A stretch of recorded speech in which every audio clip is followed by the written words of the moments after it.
G'day all you wonderful people, welcome to Adventure Together. My name's Al and today I'm talking about my 5 worst experiences whilst on my 2022 Appalachian Trail through hike. I know a lot of people are watching videos on YouTube, listening to podcasts and reading articles from hikers that have been on trail, and a lot of the time these people that are talking about their trail experiences only really talk about the good things. But what we have to keep in mind is this is 6 months of someone's life, and as well as massive highs there are also sometimes lows. Sometimes things do get you down, sometimes there are major obstacles to get over. Some days you wake up and you don't feel like hiking, but you have to. And sometimes you really feel that the unrelenting terrain really is grinding you down. So as wonderful as a through hike is, I'm going to tell you about the 5 worst experiences I had on trail. And starting off, the first thing was when my trekking pole broke when I slipped on a rock on day 6. You can watch the vlog where I broke my trekking pole just up here. Now going into the hike, I knew that things break and there would be things that needed replacing, but I had spent a huge amount of money on my Gossamer Gear LT5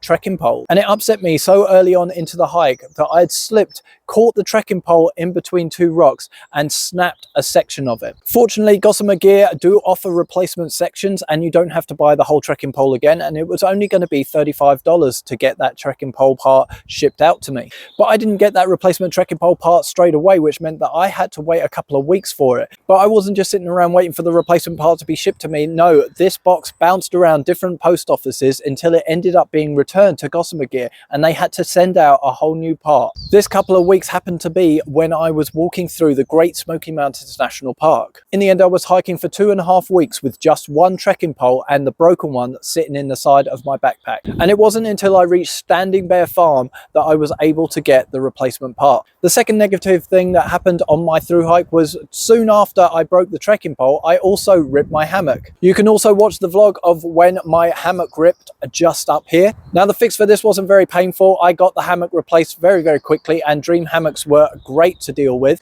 But for those few days where I didn't have a shelter of my own and I had to wait until I got to Franklin, North Carolina to pick up a new hammock, the situation was a little bit of an annoyance. The third negative part of my hike was the cold and wet weather. Now I knew going out onto the Appalachian Trail that there was going to be a lot of rain, and I knew that it was going to be very cold in parts of it, and it certainly lived up to that reputation. The trail was very cold from the very first night, and when we got to the top of Springer Mountain, it was extremely windy that night, and I don't think that many people were able to sleep very well. That first week on trail really was very cold, and it took a lot of getting used to when you were sat inside your shelter and you were still shivering. This really shows the importance of shakedown hikes and testing your gear before you go so that you know how to keep warm in these cold situations. Further along the trail, we experienced our coldest temperatures, which were in the Great Smoky Mountains National Park. The first day of hiking through the Smokies, we were saturated from non-stop rain, and overnight temperatures dipped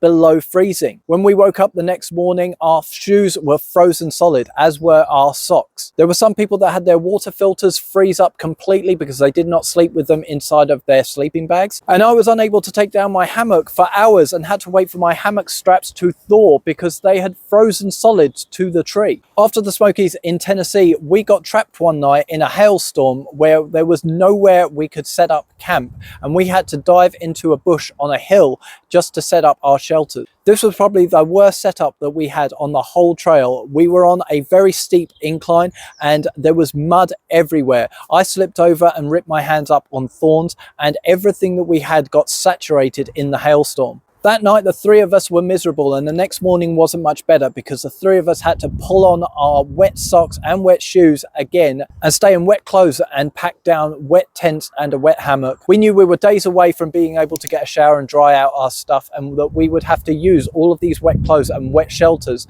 for the next few days. On top of that, we were so cold that we could barely use our hands. It was an absolutely miserable experience. Another rain-soaked and windy day was when we were walking through the White Mountains and we were walking up to Lake of the Clouds Hut. We were way above the tree line and the wind was absolutely terrible. It almost swept us off the mountain several times, and we felt that really it was a very dangerous place to be. We were fully exposed to all of the elements and had to hike for about 3 or 4 hours through driving rain, howling wind and darkness from all of the storm clouds. The rain seemed to be hitting us horizontally because of the wind, and we could barely see up the trail. When we did eventually make it to Lake of the Clouds Hut, we stood in the doorway huddled together and shivering from the cold and the wet. The hut was full to capacity and there was barely a place to sleep. We couldn't dry out our stuff while we were there because there was nowhere to dry it out. And of course, there were no showers. The next day we were planning to push on to the summit of Mount Washington, but because of the extreme wind and rain up there, we were unable to leave the hut. So we had to spend an impromptu zero inside of the hut. But there is a good point to this. At least we were inside a structure. I can only imagine how bad things would have been at that altitude in that kind of weather if we hadn't had somewhere safe to stay. After leaving the White Mountains behind, we walked on through northern New Hampshire and southern Maine, and we continued to experience very, very bad weather. It seemed like it was raining every day for weeks, and we started to experience a lot of creek crossings. Through this part of the trail, we were encountering some of the most dangerous terrain that we had come up against. And with smooth rock faces to climb up and down, the deep slippery mud and also the driving rain, it seemed like tackling the trail was harder than it had ever been before. One day that stands out in my memory is the day that we were walking towards Monson in Maine, and it rained from dawn till dusk. It was absolutely torrential. We had to make our way through a deluge of rain and multiple waist-deep creek crossings. We were all so cold, muddy and wet that we barely talked to each other all day, not because we were angry with each other, but because we were so focused on just getting to where we needed to be. But eventually we had to realize that we weren't going to make it to Monson and that we had to stop about 6 miles short. That day we'd hiked over 22 miles in the rain, wind and mud. We managed to get to a shelter and everyone there was saturated. So we had to set up our shelters in the driving rain, and because we were absolutely soaked, it was a very, very cold, wet night. The fourth negative part of my through hike were all of the various injuries. Now, I know that I was very, very lucky to get through the through hike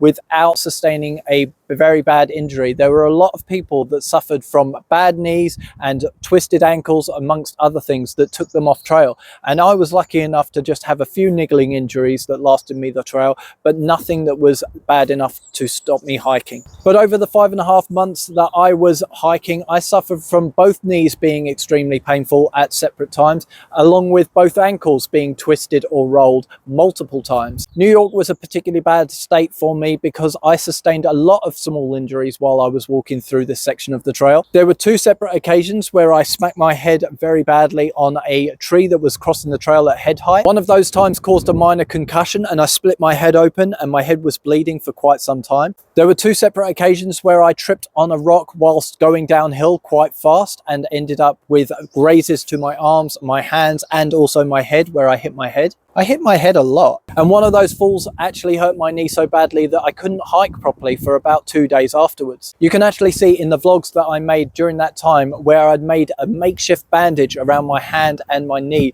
And talking about injuries, number 5 is when a Widowmaker hit me in Virginia. If you want to hear the full story of what happened when the Widowmaker hit me, you can see that in this video up here.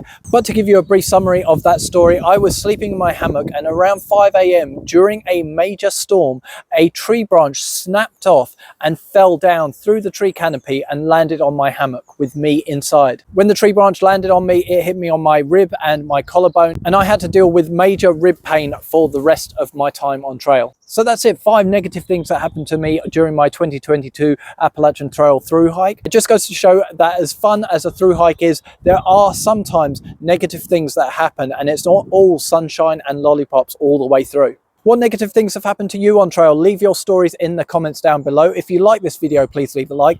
Please consider subscribing and share this video to anyone that you know that likes camping, hiking and adventure travel. And for now, that's it from me. Thank you for joining me, and I'll see you in the next one.